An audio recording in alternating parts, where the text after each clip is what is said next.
Thinking about visiting Niagara Falls, Ontario? I bet you've seen the pictures, the incredible videos of the massive waterfalls, the mist, the rainbows. It looks like one of those once-in-a-lifetime must-see destinations, right?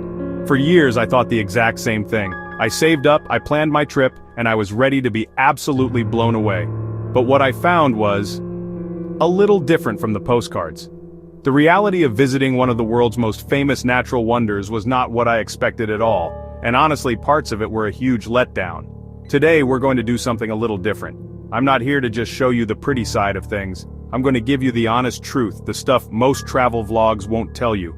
We're going to count down the 5 biggest reasons you might want to reconsider your trip to Niagara Falls. I'm not saying you shouldn't go, but I'm going to give you the information I wish I had before I spent my hard-earned money. I want to save you from making the same mistakes I did. Because what if I told you that for the price of one trip to Niagara, you could have an even better experience somewhere else? Or that the amazing views you're hoping for are totally ruined by something you'd never expect. We're going to break it all down, from the insane costs, to the massive crowds, and a few other secrets the tourism boards don't want you to know. So stick around because this video could literally save you hundreds, maybe even thousands of dollars. Here are 5 reasons you might want to reconsider. The first thing that hits you when you arrive at Niagara Falls, even before you see the water, is the people. And I don't just mean a few people, I mean a sea of people. It is an absolutely overcrowded tourist hotspot. Imagine trying to take a beautiful, serene photo of this natural wonder, but instead you get a photo with about 50 strangers' heads in the shot. That's the reality for most of the year. Every single prime viewing spot is packed shoulder to shoulder, with people pushing and shoving, all trying to get the same selfie. It completely shatters the illusion of being in nature. It's not just the viewing platforms either. The main street, Clifton Hill, is a human traffic jam. You're constantly bumping into people, waiting in long lines just to walk down the sidewalk. Trying to navigate this with a family or a group of friends is a legitimate nightmare. You spend more time trying not to lose each other in the crowd than you do actually enjoying anything. The peaceful, majestic experience you imagined is replaced by the stress and anxiety of being in a ridiculously oversized crowd. It feels less like a national park and more like trying to exit a stadium after a sold-out concert, and because it's so crowded, everything takes forever. Want to get a drink? That's a 20-minute line. Want to use the restroom? Another line. Want to get on the Hornblower boat tour? You better have booked weeks in advance or be prepared to wait for hours in the sun. The sheer volume of tourists overwhelms the infrastructure, turning what should be a relaxing vacation into a series of frustrating queues. The entire time you just have this feeling that you're on a conveyor belt, being processed through a tourist machine with thousands of other people. Alright, let's talk about the one thing that will definitely shock you, the price. Niagara Falls is unbelievably expensive. Before you even get to the attractions, you have to park your car, and that alone can cost you $30, $40, or even $50 for the day. It is absolutely insane. You've just arrived, you haven't even seen the falls yet, and you're already down a significant amount of money. This sets the tone for the rest of the trip, where you feel like every single thing you do is designed to drain your wallet as efficiently as possible. It's not just one or two things, it's a constant financial drain. Then you get to the attractions. Want to go on the boat tour? That's a hefty price per person. Want to go up the Skylon Tower for a better view?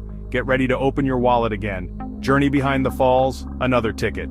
They sell these fun passes, but even those are incredibly expensive, and you start to wonder if the experiences are even worth the price tag. And don't even get me started on the food. A simple meal of burgers and fries for a family can easily cost over $100 at a generic low-quality restaurant. The prices are so inflated it feels like you're being taken advantage of simply because you're a tourist. The worst part is that the quality doesn't match the cost.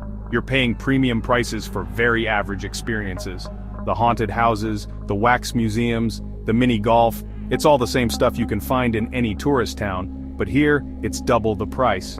You leave feeling like you've been completely ripped off. You could take the money you spend on one day of mediocre attractions and food in Niagara and fund an entire weekend trip somewhere else. It's a constant battle between wanting to experience things and feeling the pain of every single transaction.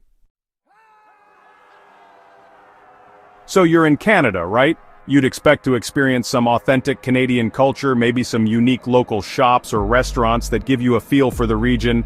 Well, in Niagara Falls you can forget about that. The entire tourist area, especially around Clifton Hill, is a commercialized cookie-cutter theme park.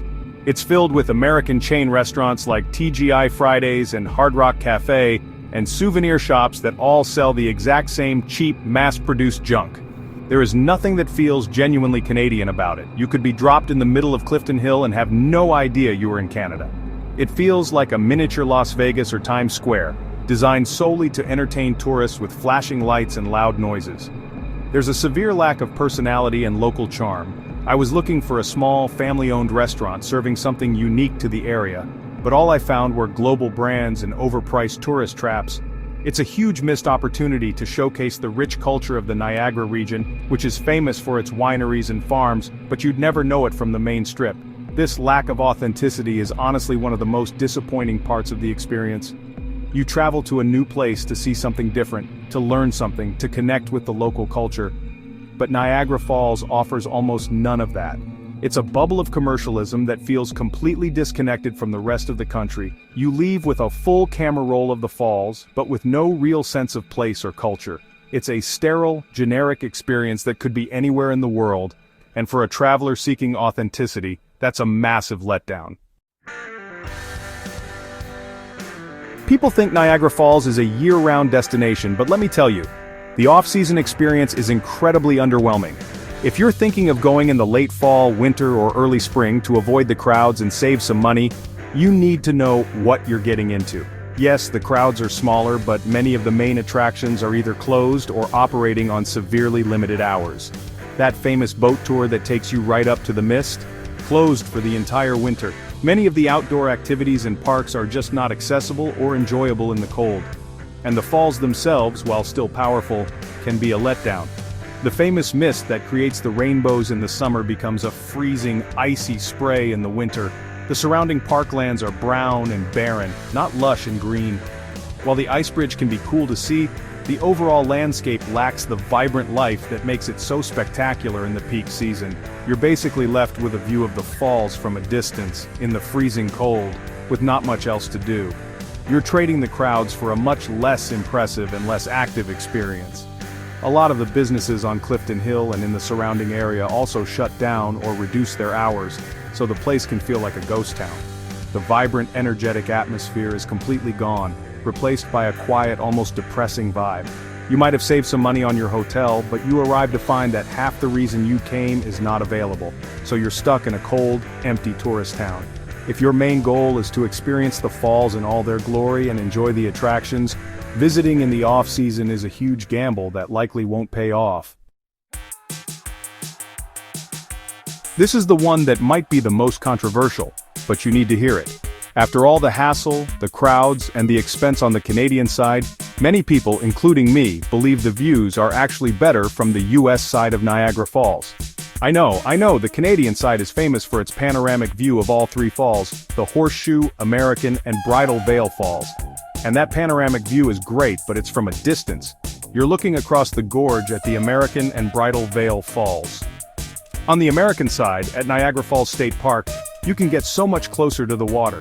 You can stand right next to the brink of the American Falls and feel the raw power of the water rushing over the edge just feet away from you.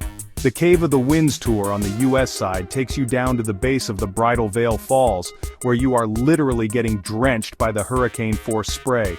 It's a much more visceral, intense, and up-close experience with the power of nature. You're not just looking at the falls, you're in them. Plus, the American side is a state park, and it feels like it. It's much less commercialized, with more green space, walking trails, and a focus on the natural beauty of the area rather than on wax museums and haunted houses. It's generally less crowded and significantly cheaper. You can enjoy the majesty of the falls in a more peaceful and natural setting.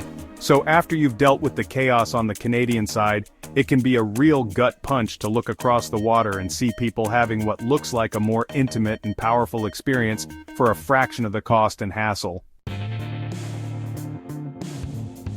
Look, Niagara Falls is, without a doubt, a natural wonder of the world.